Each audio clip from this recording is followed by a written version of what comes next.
ماه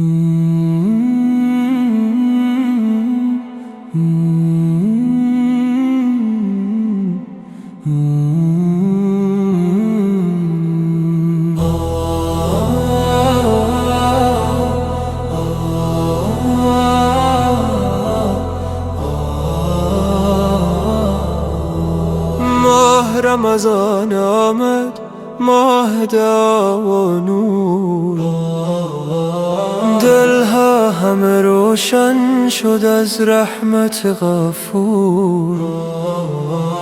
در سحر و افطارش اشک و دعا جاری. یا رب ببخش ما را با لطفی کرانه.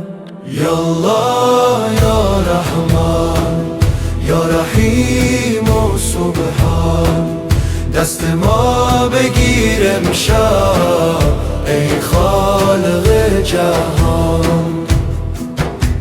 شب‌های قدر آمد، شب‌های راز و نور، قرآن میان دستم، دل غرق در حضور. ای رب مهربانم ما را رها مکن، در این مسیر ایمان تنها مگذار ما. یا الله یا رحمان یا رحیم و سبحان، دلهای خسته ما روشن کن جان.